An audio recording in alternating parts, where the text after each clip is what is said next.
Oke, assalamualaikum warahmatullahi wabarakatuh. Semangat pagi teman-teman. Hari ini IHSG-nya 6101. Jadi kondisinya open sama dengan close.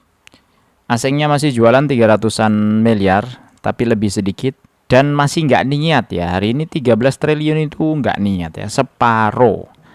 Ini sebenarnya tanda-tanda yang cukup lumayan bagus lah.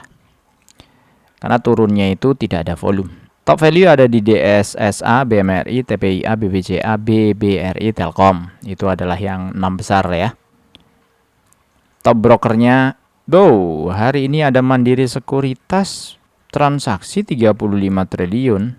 Ini CC agak aneh sih. Dia net buy-nya 95 miliar, tapi transaksi totalnya itu sampai 35 triliun. Ini agak aneh memang. AK mulai masuk 300 miliar, XL 200 miliar. Seperti biasa, XL itu hobinya memang net buy. Mau market turun kayak mau market naik kayak net buy pokoknya. Jos. Oke, kita tengok rupiah. Rupiah hari ini melemah lagi ya, 17.800. Ini karena indeks dolarnya juga kuat banget. Ini paling kuat selama 5 hari terakhir ya, di 101. Dan selama berapa nih? 1 tahun terakhir lah. Ini indeks dolar paling kuat ya, 101. Sebelum-sebelumnya nggak sekuat ini. Jadi kalau rupiah melemah, kalau kali ini artinya secara faktor itu tidak hanya di faktor internal. Artinya ini ada faktor eksternal juga. Kemudian obligasi pemerintah untuk yang 10 tahun dan 5 tahun ini ada yang jualan ya. Mungkin karena memang indeks dolarnya menguat sehingga ada potensi ke arah sana ya. Asing bisa jadi juga lebih enak melepas. Bitcoin angkanya di 62.000, ini sideways antara 59 sampai 65.000. Kemudian harga minyak juga turun, bagus banget untuk Indonesia sebagai importer minyak. Ini oke banget.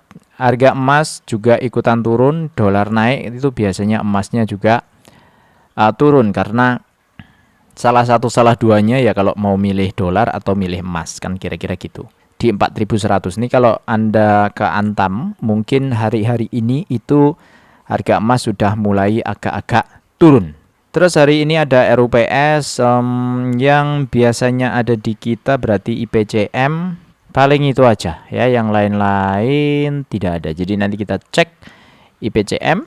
Terus hari ini adalah cumdate-nya nggak ada. Ini kalau cumdate kita lihat di sini saja.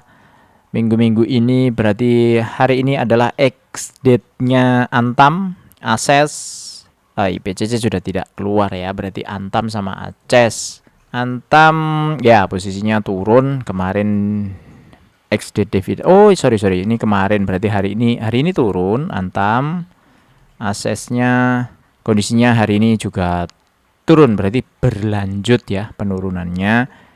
Berarti hari ini kan berat Selasa ada PTBA, kemudian ada ya PTBA. Biasanya yang ini tuh PTBA. Yes, kondisinya turun 2480. Besok itu ada exit dari apa ini yang menarik? Nggak ada ya. 3%-an, 2%-an nggak ada. Paling Kamis itu exit-nya BSSR, Demas. Kemudian hari Jumat CLPI, ASA juga bagi dividen ya. Hari Jumat itu exit.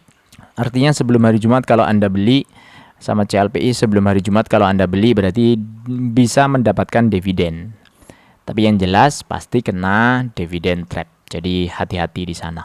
Terus IPCM hari ini bagi dividen sebanyak berapa ini? 19,35 ini adalah dividen finalnya, berarti total adalah 4,4 plus 19,35. Angkanya, oh ya ini tadi PTBA.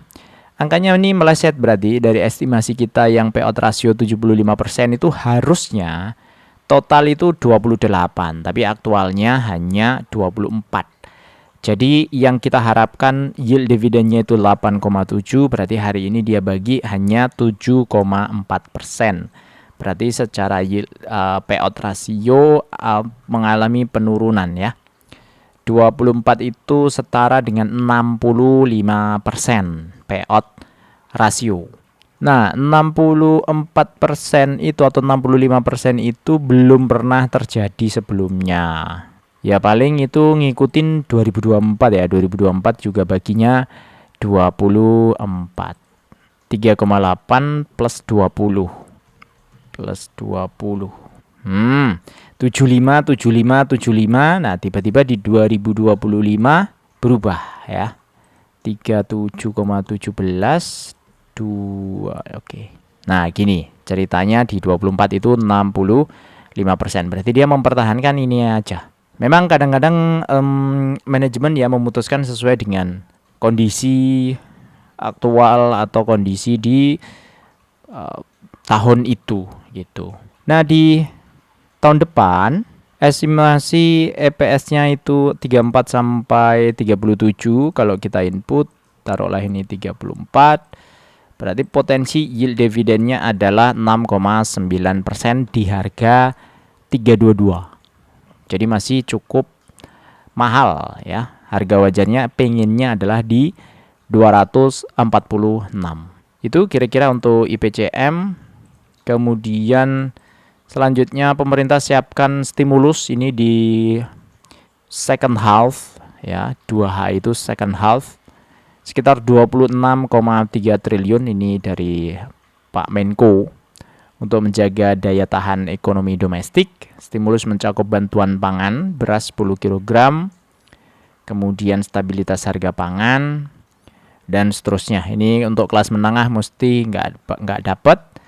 ESA bagi dividen, yield di 8,1 atau 52 per saham.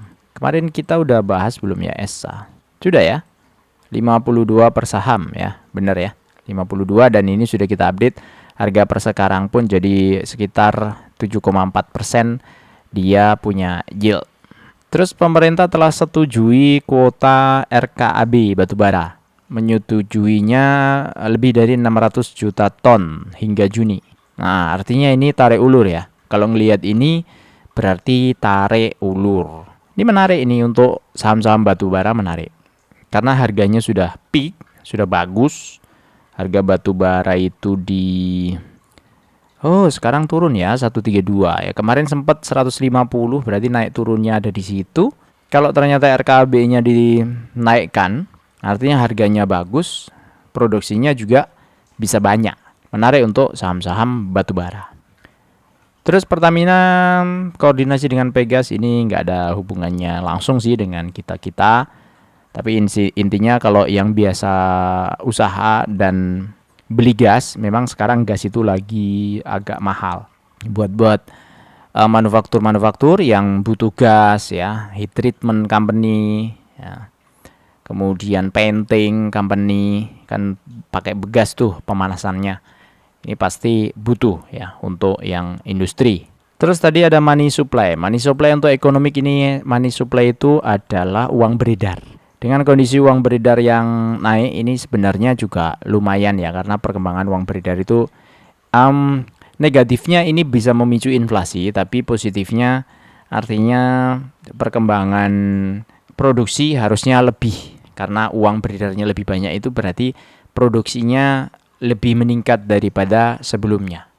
Apapun yang diproduksi, mau pariwisata, mau produksi batubara atau produksi tambang dan seterusnya, kan tambang itu kan dari nggak ada uang, jual tambangnya berarti dia punya uang. Artinya konversi dari tambang tadi akan menghasilkan nilai tukar yang baru, yaitu uang. Sehingga kalau semakin banyak yang dihasilkan, semakin banyak uang yang beredar. Semakin banyak uang yang beredar, harga itu akan menjadi semakin murah. Sehingga memicu inflasi. Dia memicu untuk menaikkan harga. Sama dengan di pasar saham. Semakin banyak uang beredar, jadi semakin banyak orang yang hold itu saham. Jadi harusnya indeksnya makin naik. Asalkan secara perusahaan itu terus berproduksi, terus menghasilkan, indeks itu harusnya idealnya adalah makin naik. Karena uangnya makin banyak. Oh ya, kemarin yang agak ke spill salah ya antara Jelly dan PRDL ini sudah saya update sebagiannya. Jadi ini sebenarnya semua masih di bawah MOS. Terus JECX sama BAH sama EMI ini belum saya selesaikan. Jadi nanti mungkin besok aja. Ini baru spill awal. Tapi intinya untuk Jelly dan PRDL, Jelly itu syariah, PRDL belum ditentukan. Bisa jadi nanti bisa jadi syariah, bisa jadi juga tidak. Yield dividen antara 1,3% sampai 2,7 ya persen. Sehingga ini sudah bisa disimpulkan bahwa kondisinya itu belum menarik untuk dividen investing. Jadi dua perusahaan yang IPO ini paling ya kalau mau ikutan adalah hanya ikutan meramaikan IPO-nya saja. Bisa jadi di hari pertama atau hari kedua sudah dilepas. Sedangkan JECX ya ini RS dan klinik mata ini saya belum evaluasi, jadi jangan dilihat dulu. Ya, lihat dulu yang Jelly sama PRDL ya. Saya pikir cukup untuk hari ini untuk dividen for living. Kalau kita pakai estimasinya yang tertinggi itu tadi adalah ESA di 7,4%, maka kondisinya ini tidak sesuai target kita. Target kita selama 25 tahun nabung itu pengennya minimum adalah 18,5 juta. Aktualnya ini baru 13,01 juta per bulan, atau dividen yang diterima satu tahunnya 156 juta. Lumayan sih, tapi sebenarnya kalau sesuai target kita masih belum sesuai target karena yield dividennya hanya 7,4, artinya di bawah 9% sesuai target kita. Yang kita inginkan minimum adalah 9%. Assalamualaikum warahmatullahi wabarakatuh.